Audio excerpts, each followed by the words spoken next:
శ్రీకాకుళం జిల్లా ఎచ్చర్ల శంఖారావంలో సీఎం జగన్ పై hot comments చేశారు మాజీ మంత్రి నారా లోకేష్. తనకు క్లాస్మేట్స్ ఉంటే జగన్ కు జైల్ మేట్స్ ఉంటారన్నారు.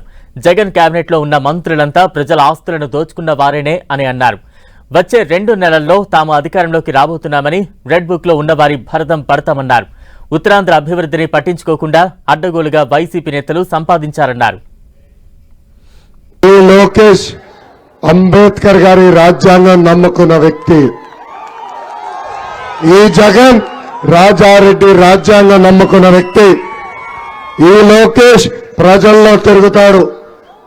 జగన్ పర్దాలు కట్టుకుని తిరుగుతాడు. ఈ లోకేష్ స్టాన్ఫర్డ్ లో ఎంబీఏ చేస్తే జగన్ ఏకంగా 10th క్లాస్ పేపర్లు దొంగతనంతో పట్టుబడి పోలీస్ స్టేషన్కి వెళ్ళిన వ్యక్తి. లోకేష్ కి క్లాస్మేట్లుంటే జగన్ కి జైలు మేట్లు ఉంటారు. ఈ జగన్ కేబినెట్ చూస్తే నాకు నవ్వేస్తుంది.